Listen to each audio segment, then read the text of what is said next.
4.1, finding distances and midpoints. We'll first start with the distance formula. The question is, how do you find the length or the distance of a diagonal line? You can't just count the diagonal sections and figure out how long that line is, how many units. You can only use a coordinate grid to count horizontal or vertical lines using your coordinate grid. So distance, the same word, a synonym for distance is length. So we're looking for a length formula, how long are lines. So what we can do is we can use some knowledge of triangles to help us get there. So if you can imagine that this is going to become the hypotenuse of a right triangle. If I draw in a right triangle, this is a 90 degrees right here in this corner, we can use our knowledge of Pythagorean Theorem where this leg is A, this leg is B, or switched, it doesn't really matter, and then your length of your hypotenuse is C. So we can find this using A squared plus B squared equals C squared, where A is 4 units long, so 4 squared. B is 3 units long, so that would be 3 squared equals C squared.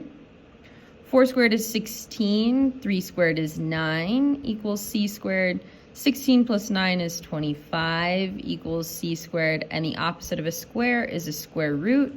We're working with length in this case, so we know for sure that our only solution is going to be the positive square root of 25, or 5. So this diagonal length is 5 units long. We know that for sure using Pythagorean Theorem. Now, what if you didn't have a coordinate grid available to you? How could you figure out the distances between, how could you find the distance of a diagonal line without a grid? Now, this coordinate point is at 1, 1, and this coordinate point, the end point, is at 4, 5. And we would like to be able to find the distance or the length of this without the coordinate grid. The cool part about this is that the distance formula is just a repackaged format of Pythagorean Theorem. You work backwards. So here's our answer. Our answer was C equals 5. If we move one step backwards, what was the step that we did? The step was a square root. So we open a square root because we're working backwards. Now, where did the 25 come from? The 25 came from the addition of 16 and 9, so I know I'm always going to add between them. Now, where did the 16 and the 9 come from? The 16 and the 9 came from the square of these two values. So I'm going to open a parenthesis and square. But where do these two values come from? So the question is, where does 4 come from and where does 3 come from if you didn't have a grid? Of course, we counted them, by counting the horizontal and vertical distance between them. But mathematically, we can calculate that using the coordinate points alone. So if I wanted to calculate this distance of 4, I notice if I do 5 take away 1, or my y value minus my other y value, I can get the length of 4. Same thing with your x value. You can do x minus x, or 4 minus 1 to get a distance of 3. So what you're really doing is the change in the x, this triangle stands for change, and then the change in y's. You could switch this. You could do change in y's plus the change in x's, or you can think about it as the subtraction, so x minus x or y minus y. So what's the distance between the y values and what's the positive distance between the x values? I know it's going to be a positive distance because I'm going to square each of these subtractions at the end of the process anyways.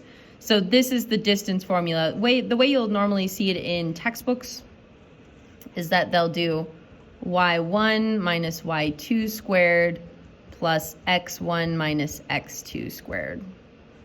That's the typical format, but you can think about it in this way. It's just a repackaged form of the Pythagorean Theorem. So you could always use a coordinate grid to help you get there as well.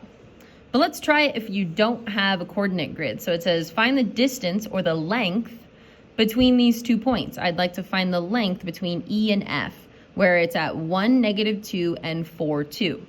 I don't have a coordinate grid, so I need to use this idea of change in x's and change in y's to get my distance. So I'm going to use a D to stand for distance, not length, not L for length. And then I know I want to find the distance between EF. So I'll just label it with a little subscript EF. So then we've got our big square root. And now we can decide, up here in this formula, you can do x's or y's first because addition is commutative. So you can decide which direction you want to go. Let's just do x's first, why not? And let's do 4 minus 1 because it makes our life happy. Plus 2 minus -2. So then 4 minus 1 is going to be 3 squared. 2 minus -2 is going to be a 2 plus 2, which is going to be 4 squared. And then that's going to be the distance of 9 plus 16. We just saw this one from up above. The square root of 25. And then finally, I'm sorry I ran out of room, but the distance of E to F is going to be exactly 5. This is a mistake I see students make, is that they write their answer as the square root of 5. That's not the case. When you take the square root in a calculator, when you actually calculate the square root, that square root symbol goes away. It's exactly 5. Pause this video and try example number 2 on your own.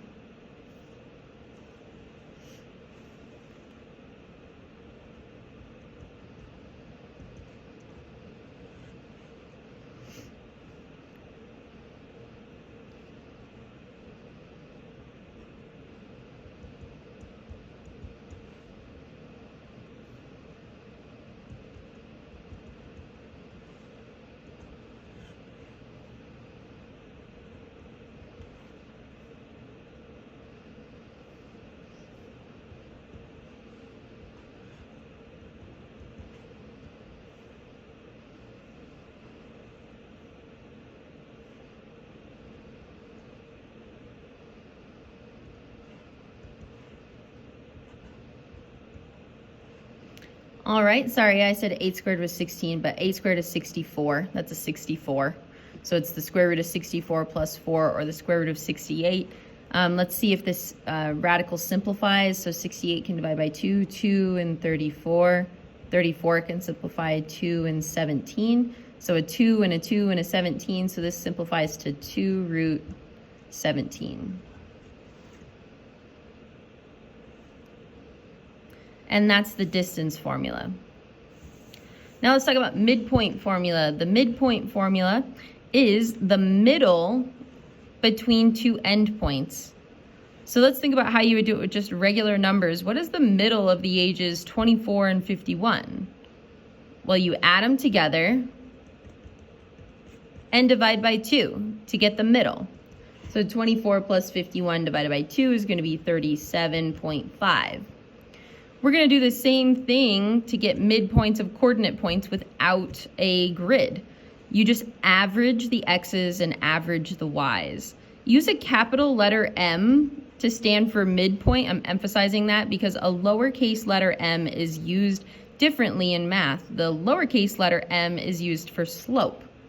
So a big uppercase M for midpoint, and you're going to average your x values and average your y values. To find the middle between two coordinate points, you average them. So let's try this on.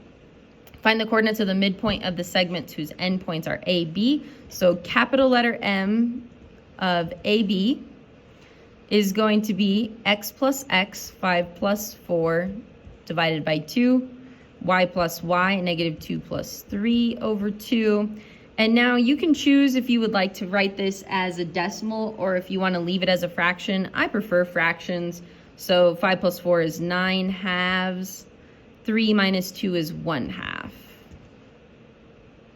Pause this video and try number 2 on your own.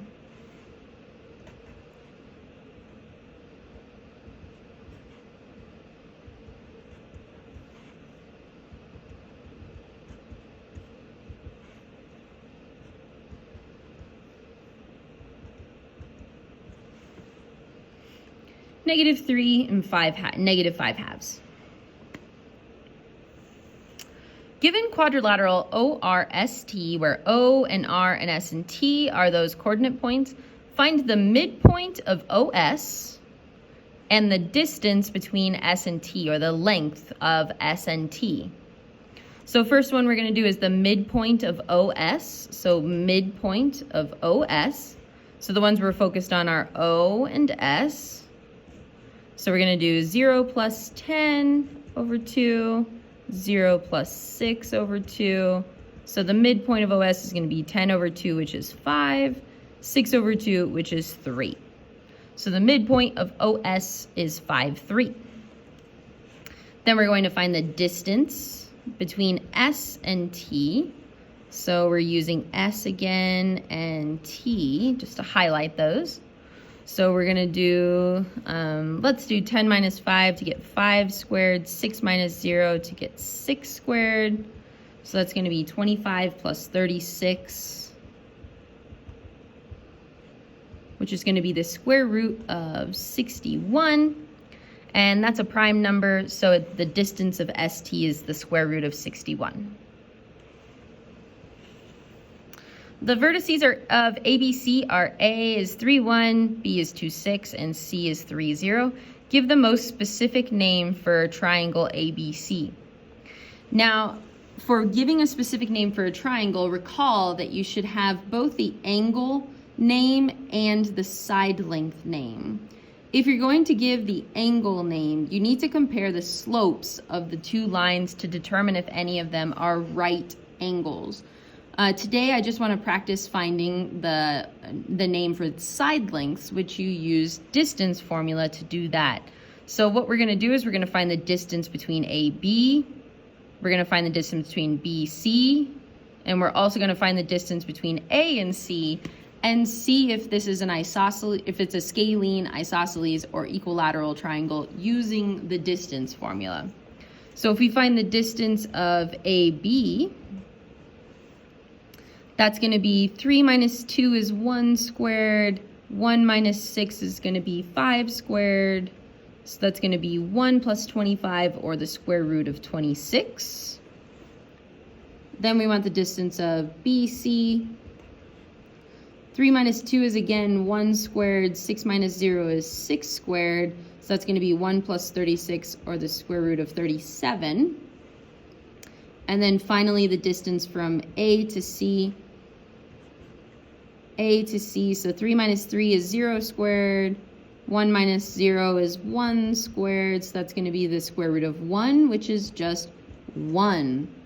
So this triangle has no side lengths that are the same size, so this is a scalene triangle. Thank you.